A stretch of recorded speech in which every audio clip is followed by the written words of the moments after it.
And what he said after this is what really broke me.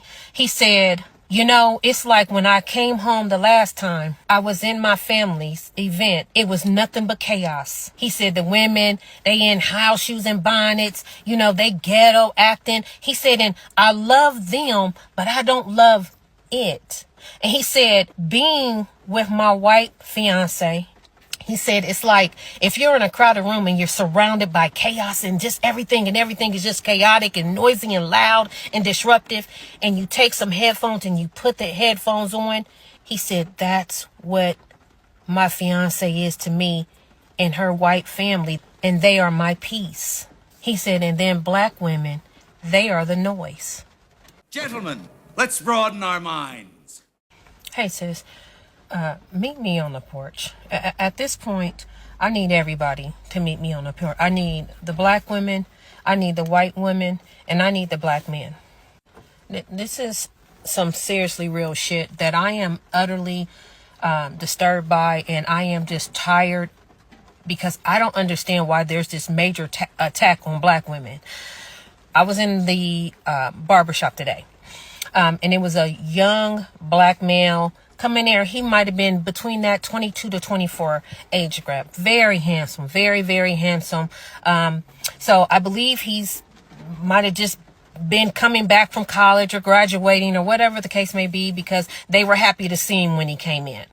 So he sits down, and so they're just talking, you know, what's going on, and he's giving an update. He's graduated, you know, he's got an engineering degree. Oh my God, I'm over there on the proudness. I'm in the background, I don't know him, I'm just kind of sitting down listening to what he's saying.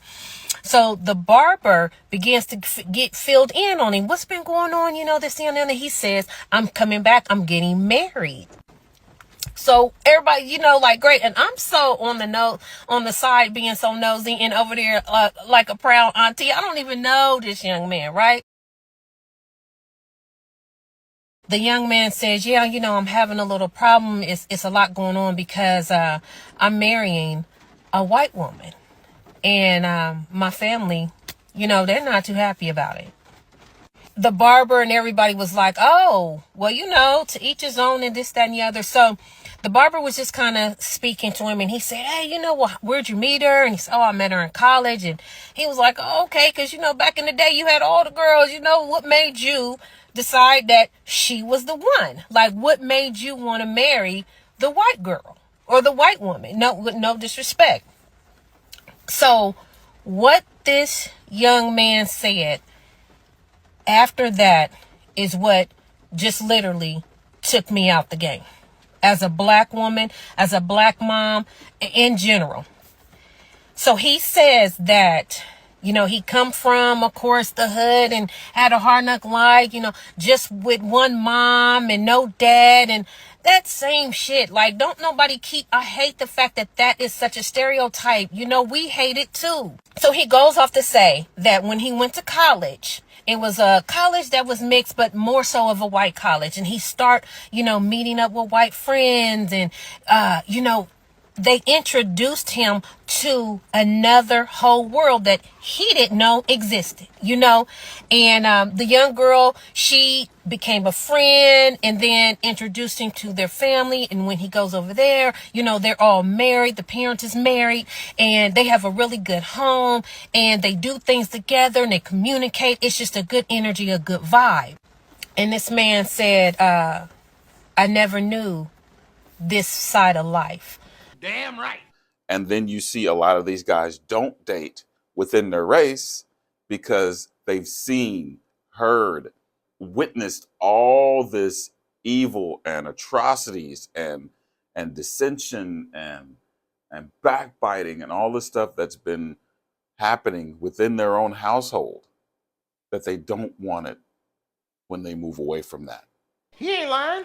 My life was always loud and chaotic and always disruptive with my family.